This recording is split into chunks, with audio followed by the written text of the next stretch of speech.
Welcome back to the Legends of Antiquity, where we explore the stories of historical figures whose legacies shaped the world. Today we're diving into the life of one of the wealthiest and most powerful rulers in history, Mansa Musa, the legendary emperor of Mali. His story is not just about wealth, but about leadership, knowledge, and influence that extended far beyond Africa. He wasn't just a rich king, he was a builder, a scholar, a visionary, and a ruler who reshaped the destiny of an empire. Mansa Musa's reign in the 14th century transformed the Mali Empire into a powerhouse of culture, trade, and education. He controlled vast gold reserves, built monumental cities, and even left a lasting impact on global economies.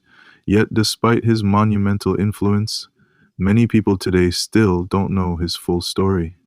So let's uncover the rise of this great ruler, how he came to power, his pilgrimage that changed the world, and the legacy he left behind, including the ancient knowledge from Timbuktu's libraries that we still reference today. The rise of Mansa Musa and how he came to power. Before we talk about Mansa Musa's legendary wealth and influence, we need to understand how he came to power. Unlike many rulers who inherit their thrones through direct succession, Mansa Musa's ascension to the Malian throne was unique. Mali was already a dominant empire in West Africa, controlling vast territories and trade routes. Its power largely came from its gold mines, which supplied nearly half of the world's gold at the time. Mansa Musa's predecessor was Abu Bakr II, a ruler fascinated by exploration. According to historical accounts, Abu Bakr II was obsessed with the Atlantic Ocean and wanted to discover what lay beyond it. He supposedly sent out a fleet of 200 ships with men, supplies, and orders to sail west to find new lands. When none of the ships returned, Abu Bakr II decided to lead an even larger expedition himself, taking thousands of ships and men and leaving Mali behind. He never returned.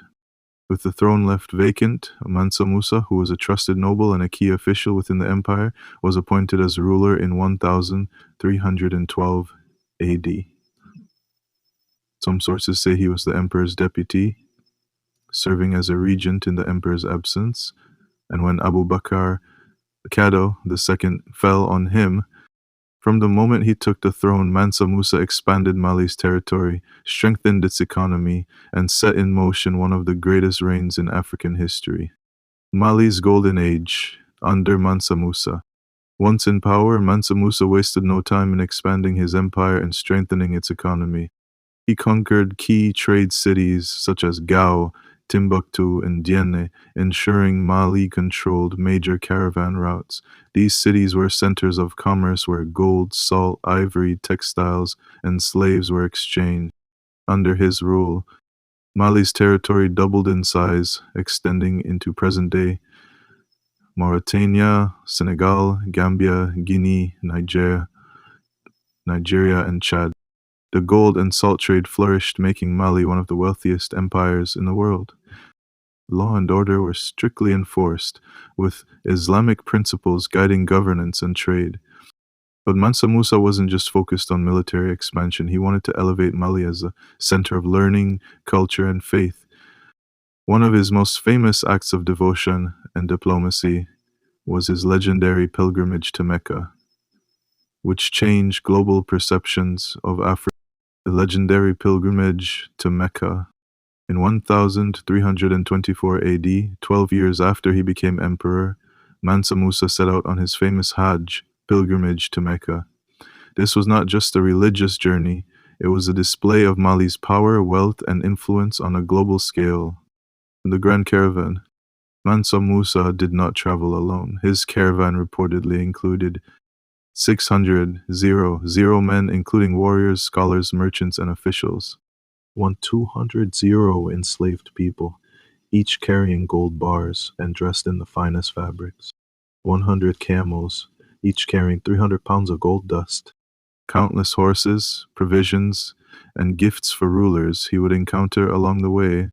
Everywhere he went, he spent gold lavishly, giving it to the poor, funding mosques, and establishing trade connections. In Cairo, he gave away so much gold that it caused inflation, making the metal nearly worthless for over a decade. This journey made Mali famous across Europe and the Middle East. Mansa Musa's name became legendary, and his empire appeared on European maps for the first time. When he returned to Mali, he brought scholars, architects, and artists, transforming the empire into a cultural and educational center. Building Timbuktu, the intellectual hub of Africa, Mansa Musa didn't just want wealth, he wanted knowledge. He invested heavily in Timbuktu, turning it into a center for learning and Islamic scholarship. He built the Jingwerbere Mosque, which still stands today, expanded the University of Sankore, making it one of the world's top centers for education, funded libraries, attracting scholars from Egypt, Persia, and the Middle East, books from Timbuktu that we still use today. Some of the texts from Timbuktu's libraries remain relevant today. These include 1. The Book of Healing, Kitab al-Shifa, by Ibn Sina, a Avicenna encyclopedia that shaped medicine in Africa and Europe. 2. The Timbuktu manuscripts on astronomy, advanced celestial maps and planetary calculations used for navigation and agriculture. 3. The Law of the People, Resave la Fika, a legal text influencing trade, laws, and governance in West Africa. 4. The writings of Ahmad Baba, covering justice, ethics, and leadership still relevant in discussions of African governance. The legacy of Mansa Musa. Mansa Musa ruled for about 25 years, leaving Mali as the most powerful empire in West Africa. After his death, Mali's influence gradually declined, but his legacy lived on through the spread of Islam and education in West Africa, the lasting influence of Timbuktu as a center of learning, his impact on the global economy and trade networks. Even today, Mansa Musa is considered one of the wealthiest people in history, with some estimating his net worth at over $400 billion in today's value. But his greatest wealth wasn't just gold. It was knowledge, culture, and influence. He proved that African rulers weren't just tribal leaders, but sophisticated empire builders who shaped world history.